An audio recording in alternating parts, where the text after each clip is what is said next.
कि ये बहारों की महफिल सुहानी रहेगी, लबों पर खुशियों की कहानी रहेगी, चमकते रहेंगे ये सितारे यूं ही अगर आपके लाइक करने की मेहरबानी रहेगी।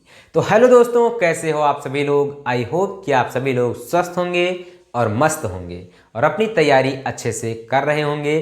तो आज हम आप सभी लोगों के लिए इस वीडियो में एक छोटा सा वीडियो है इसमें आप सभी लोगों को क्या होता है जब, वीडियो तो छोटा है लेकिन इम्पॉर्टेंट है क्योंकि ये क्वेश्चन आप सभी लोगों को हमेशा के लिए देखने को मिलते हैं। क्या होता है जब 5 नंबर में क्वेश्चन आपको देखने को मिलेंगे। ठीक बेटा, तो आज हम इसी के बारे में चर्चा करने वाले हैं। किस प्रकार से क्वेश्चन पूछेगा आपसे, कैसे आपको जवाब देना है। देखिए, जैसे आपको मिलेगा क्या होता है जब, ब्रैकेट में लिखा रहेगा, केवल आपको रासायनिक समीकरण देना है। क्या देना है? रासायनिक समीकरण।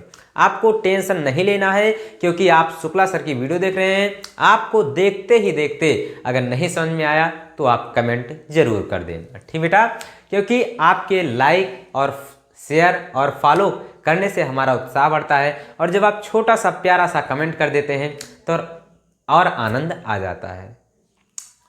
तो चलिए हम वीडियो को शुरू करते हैं देर न करते हुए। पहला क्वेश्चन जो लिखा हुआ है, एथिल अल्कोहल का निर्जलीकरण, वेरी वेरी मोस्ट इंपॉर्टेंट है। लिख लीजिए आप कि इस बार 2025 में यूपी बोर्ड में जरूर पूछा जाएगा। आप लिख कर जाइएगा, देख लेना। जिस दिन आप पेपर देंगे केमिस्ट्री का, अगर ये नहीं आया एथिल अल्कोहल का निर्जलीकरण तो आप बताना।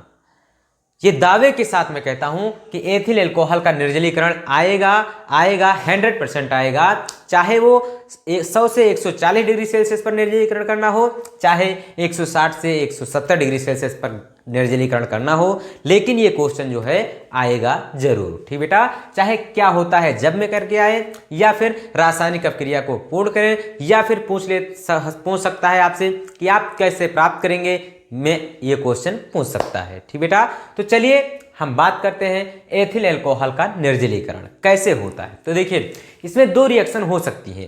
पहला जो है वो मैं आप सभी लोगों को ईथर प्राप्त करके दिखाऊंगा, दूसरा जो है उसमें मैं आप सभी लोगों को क्या, एथीन प्राप्त करके दिखाऊंगा। ठीक बेटा, तो देखिए पहले रिएक्शन का जो सोल्यूशन है वो देखिए, जैसे एथिल अल्कोहल ले लिया C2H5OH ये ले लिया। ठीक बेटा, अब इसका आप क्या करेंगे, निर्जलीकरण करेंगे। देखिए कुछ नहीं करना है, कॉन्सनट्रेट H2SO4 ले लीजिए, कॉन्सनट्रेट H2SO4। ठीक बेटा, और गर्म कर दीजिए कितने डिग्री सेल्सियस पर, 100 से 140 डिग्री सेल्सियस पर। ठीक बेटा, जब आप 100 से 140 डिग्री सेल्सियस के बीच गर्म करेंगे तो आपका जो प्राप्त होगा वो ईथर प्राप्त होगा। क्या प्राप्त होगा? Ether, C2H5OC2H5। ठीक बेटा, और प्लस में क्या निकल जाएगा, तो H2O निकल जाएगा। ठीक बेटा, अब आपके मन में प्रश्न बन रहा होगा कि सर ने तो ऐसा कर दिया, हमें कैसे ज्ञात होगा। तो देखिए, इसके लिए आपको संतुलित करना होगा, तो इसके आगे आपको क्या लगा देना होगा, 2 लगा देना होगा। ठीक बेटा, अब देखिए कॉन्सनट्रेट H2SO4 जब लिया आपने, इसके कितने अणु लिए, 2 अणु, C2H5 और एक क्या लिया, OH। अब इसी के 2 अणु लिया गया, तो देखिए 2 अणु ले रहा हूं मैं, एक HO हो गया और C2H5 हो गया। ठीक बेटा, यहां से OH यहां से H मिलकर क्या बन गया, H2O बन गया, और ये C2H5O था, एक C2H5 और जुड़ गया तो ये क्या बन गया, ईथर बन गया। क्या बन गया, ईथर बन गया। यानी यहां पर देखिए एथिल अल्कोहल था तो ये क्या प्राप्त हुआ, तो डाई एथिल ईथर आप कह सकते हैं प्राप्त हुआ है। कितने डिग्री सेल्सियस पर, जब आप 100 से 140 डिग्री सेल्सियस पर गर्म करते हैं, क्या करते हैं, गर्म करते हैं, तो प्राप्त होता है आपका ईथर। ठीक बेटा, अब हम बात करते हैं कि यदि इसका तापमान बढ़ा दिया जाए, यानी 160 से 170 डिग्री सेल्सियस कर दिया जाए, तब भी क्या ईथर प्राप्त होगा, तो बिल्कुल नहीं, ईथर नहीं प्राप्त होगा। क्या प्राप्त होगा, चलिए वीडियो में देखते हैं। ठीक बेटा, तो सबसे पहले हम इसे क्या कर देते हैं, रेज कर देते हैं। अब देखिए, जब आप तापमान ले लेंगे क्या, C2H5OH और फिर तापमान क्या लेंगे, कॉन्सनट्रेट H2SO4 लेंगे, H2SO4, और कितने तापमान, 160 से 170 डिग्री सेल्सियस या 180 आप कह दीजिए। ठीक बेटा, तब जब आप गर्म करेंगे तो आपका क्या प्राप्त होगा, तो मैं कह रहा हूं आपका एथिलीन प्राप्त होगा। क्या प्राप्त होगा, एथिलीन, यानी CH2 डबल बॉन्ड CH2, आप एथीन कह सकते हैं इसे, और H2O निकल जाएगा। अब आपने सोचा कि सर ने कैसे निकाल दिया, तो देखिए कैसे निकाल दिया। यहां पर C2H5OH है, आप इसे इस प्रकार भी लिख सकते हैं। यहां पर देखिए कार्बन के 4 बॉन्ड पूरा करने हैं। इस कार्बन से 3 H जोड़ दीजिए, इससे 2 H जोड़कर एक OH जोड़ दीजिए। यहाँ से जब OH जाएगा तो OH पर माइनस का चार्ज होता है, जब माइनस वाला जाएगा तो यहाँ पर क्या आ जाएगा, प्लस का चार्ज आ जाएगा। अब यहाँ से देखिए ये प्लस वाला OH माइनस से गया है तो प्लस वाले को लेकर जाएगा, ये प्लस वाला इसके साथ जुड़कर क्या बना लेगा, H2O बना लेगा। अब यहाँ से जब प्लस वाला गया है तो यहाँ माइनस का चार्ज आएगा। अब आप सभी लोग जानते हैं कि बॉन्ड जब बनता है जब एक प्लस और एक माइनस मिले, ठीक बेटा। तो एक बॉन्ड तो पहले से था और एक प्लस माइनस से एक बॉन्ड और बन गया तो क्या हो गया, डबल बॉन्ड हो गया। ये क्या प्राप्त हुआ, तो एथीन प्राप्त हुआ है। क्या प्राप्त हुआ है, एथीन प्राप्त हुआ। यानी अगर आप अल्कोहल को 160 से 70 डिग्री सेल्सियस पर सांद्र H2SO4 की उपस्थिति में गर्म करते हैं तो एल्कीन ग्रुप का यौगिक बनता है, और यदि आप 100 से 140 डिग्री सेल्सियस पर गर्म करते हैं तो ईथर ग्रुप का यौगिक प्राप्त होता है, ठीक बेटा। तो इस प्रकार से आपका पहला टॉपिक जो था वो कंप्लीट हुआ। क्या था, एथिल अल्कोहल का निर्जलीकरण। अब हम बात करते हैं दूसरे टॉपिक की, फॉर्मेल्डिहाइड की क्रिया सांद्र अमोनिया के साथ। फॉर्मेल्डिहाइड की क्रिया किससे करना है, सांद्र अमोनिया के साथ। तो इसे हम क्या कर देते हैं, रेज कर देते हैं। चलिए इसे हम रेज कर देते हैं। आपको एक एक रिएक्शन अच्छे से तैयार कर लेना है, क्योंकि इस बार जो है ये पहला जो मैंने बताया अभी एथिल अल्कोहल का निर्जलीकरण, वेरी वेरी मोस्ट इंपॉर्टेंट, ये समझ लीजिए ये पेपर में छप चुका है तो आपको इसे इग्नोर नहीं करना है, ठीक बेटा। अब दूसरा हम बात करते हैं, देखिए दूसरा क्या है, फॉर्मेल्डिहाइड यानी HCHO ले लेंगे।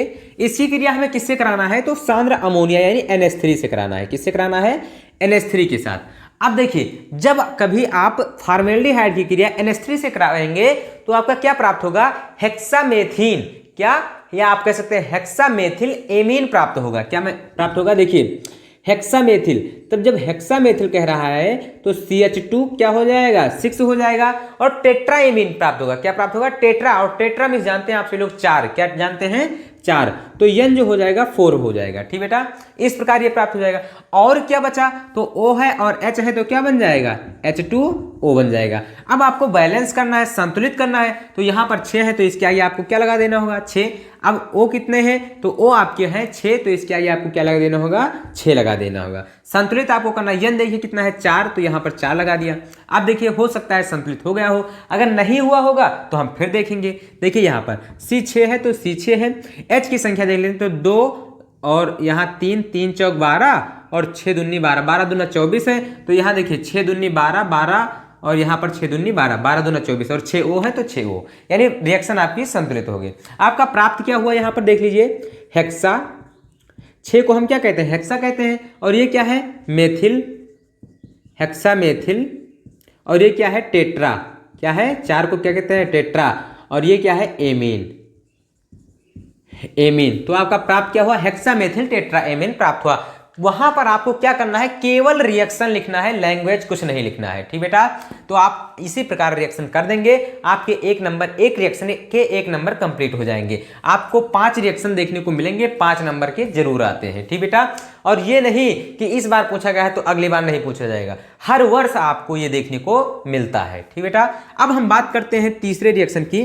तीसरा रिएक्शन है जो वेरी वेरी मोस्ट इंपॉर्टेंट है, एसिटेल्डिहाइड को टालेन अपकर्मक के साथ गर्म करते हैं। एसिटेल्डिहाइड को किसके साथ गर्म करते हैं, टालेन अपकर्मक के साथ। तो देखिए एसिटेल्डिहाइड का फार्मूला क्या होता है, CH3CHO होता है, और टालेन अपकर्मक का फार्मूला क्या होता है, तो Ag2O होता है। क्या होता है, Ag2O होता है, ठीक बेटा।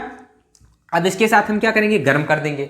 अब देखिए क्या हो जाएगा, Ag क्या हो जाएगा, निकल जाएगा, यानी रजत दर्पण प्राप्त होता है। क्या प्राप्त होता है, रजत दर्पण प्राप्त होता है, तो Ag निकल जाएगा। अब आपको संतुलित करना है, ये अवक्षेप के रूप में नीचे बैठ जाएगा। तो Ag यहाँ पर 2 था तो इसके नीचे क्या लगा देंगे, 2 लगा देंगे, ठीक बेटा। अब बचा क्या, देखिए यहाँ पर देखिए Ag तो 2 हो गया। अब यहाँ पर CH3 है, CH3 लिख देंगे, C है, C हो गया, एक O यहाँ का है, एक O यहाँ का, तो 2 O हो गया, एक H यहाँ का था तो एक H हो गया। क्या प्राप्त हुआ, एसिटिक अम्ल प्राप्त हो गया। यानी आप अगर लैंग्वेज लिखेंगे तो क्या लिखेंगे कि एसिटेल्डिहाइड का रजत दर्पण, या आप कह सकते हैं टालेन अपकर्मक के साथ क्रिया कराने पर रजत दर्पण प्राप्त होता है। क्या प्राप्त होता है, रजत दर्पण। ये क्या है, तो रजत दर्पण है। क्या है, रजत दर्पण है, ठीक बेटा, ये प्राप्त होता है आपका। और ये क्या है, तो ये एसिटिक अम्ल है। क्या है, एसिटिक अम्ल, एसिटिक अम्ल। इस प्रकार ये आपकी तीसरी रिएक्शन कंप्लीट हो गई। ये क्या है तो आप सभी लोग जानते हैं, टालन अभिकर्मक क्या है, टालन अभिकर्मक, अभिकर्मक। ये क्या है तो ये एसिटाल्डिहाइड, आप सभी लोग जानते हैं एसिटाल्डिहाइड। ठीक बेटा, तो ये हो गया आपका तीसरा रिएक्शन कंप्लीट। अब हम बात करते हैं चौथे रिएक्शन की। देखिए चौथा रिएक्शन जो है वेरी मोस्ट इंपॉर्टेंट रिएक्शन है। क्या है, वेरी मोस्ट इंपॉर्टेंट रिएक्शन क्या है, एसिटिक अम्ल में क्लोरीन गैस प्रवाहित की जाती है। क्या करते हैं, एसिटिक अम्ल में क्लोरीन गैस प्रवाहित करते हैं। तो देखिए जब क्लोरीन गैस आप प्रवाहित करेंगे तो आप सभी लोग जानते हैं क्या प्राप्त होगा, नहीं जानते हैं तो अभी मैं करके दिखाता हूं। वेरी इजी रिएक्शन है, आपको अच्छे से देख लेना है। देखिए चौथा नंबर क्या है, एसिटिक अम्ल। सूत्र आप सभी लोग परिचित हो चुके हैं, CH3COOH। ठीक बेटा, और इस पर किसकी क्रिया, इसका किसके साथ क्रिया कराना है तो Cl2 के साथ क्रिया कराना है। देखिए क्या होगा, कुछ नहीं होगा, जो कर्म में लिखा होगा वही होगा। लेकिन कर्म लिखा नहीं होता है भाई, कर्म आपको बनाना पड़ता है। तो देखिए यहाँ पर कर्म कैसे बना रहे हैं, एक H एक Cl के साथ यहाँ से H नहीं जाएगा, कभी भी यहाँ से H नहीं जाएगा। अगर क्लोरीन से क्रिया कराते हैं यहाँ से H जाएगा तो एक H एक Cl के साथ निकलेगा, क्या बनाएगा, HCl बनाएगा। बचेगा जहाँ पर H गया है तहाँ से एक Cl आ जाएगा, क्या हो जाएगा, CH2Cl, उसके बाद COOH हो जाएगा। फिर इसकी क्रिया हम Cl2 से करा देंगे, फिर क्या हो जाएगा, एक H जाएगा एक Cl जाएगा, HCl निकल जाएगा। अब क्या हो जाएगा तो CHCl2 हो जाएगा और COOH हो जाएगा। अब क्या बचा, फिर इसकी क्रिया हम किससे करा देंगे, Cl2 से करा देंगे। एक H फिर चला जाएगा तो क्या प्राप्त हो जाएगा, HCl प्राप्त हो जाएगा। प्राप्त क्या होगा यहाँ पर तो देख लीजिए, CCl3 यहाँ पर लिख देते हैं। देखिए जब आप इसकी क्रिया किससे कराएंगे, ये तो आपका प्राप्त हो गया। फिर आप क्या लेंगे, CHCl2 लेंगे, COOH लेंगे, इसकी क्रिया Cl2 से कराएंगे तो फिर आपका क्या प्राप्त हो जाएगा। देखिए यहाँ पर Cl2 यहाँ पर भी आप लिख सकते हैं। तो एक H और एक Cl निकल जाएगा तो क्या प्राप्त हो जाएगा, HCl। अब यहाँ से एक Cl और जुड़ जाएगा तो CCl3COOH ये प्राप्त हो जाएगा। ठीक बेटा, इसका नाम क्या है तो यहाँ पर देख लीजिए, ये 3 है तो ट्राई हो जाएगा। क्या हो जाएगा, ट्राइक्लोरो और फिर क्या हो जाएगा, एथेनोइक अम्ल, ट्राइक्लोरो एथेनोइक अम्ल। ठीक बेटा, ये आपका प्राप्त हो गया। आप यहाँ पर देखिए क्या लिया था आपने, एथेनोइक अम्ल आपने लिया था, नोइक अम्ल। आपको Cl2 से जब आपने क्रिया कराया क्लोरीन से तो क्या प्राप्त हो गया, ट्राइक्लोरो एथेनोइक अम्ल प्राप्त हो गया। इस प्रकार आपकी चौथी रिएक्शन हो गई। अगर यहाँ पर देखिए प्रोपेनोइक अम्ल कर देता तो फिर वही प्रक्रिया होती, Cl2 हटता चला जाता। ठीक बेटा, तो इस प्रकार से आप ये रिएक्शन कर सकते हैं। आपकी चारों रिएक्शन जो है वो कंप्लीट हो गई। अब हम मिलते हैं नेक्स्ट वीडियो में। अगर वीडियो पसंद आई हो तो लाइक कर दीजिए, अपने दोस्तों के साथ शेयर कर दीजिए और छोटा सा प्यारा सा कमेंट कर दीजिए ताकि हमारा हौसला बढ़ सके। तो अब हम मिलते हैं नेक्स्ट वीडियो में मजेदार टॉपिक के साथ। तब तक के लिए धन्यवाद।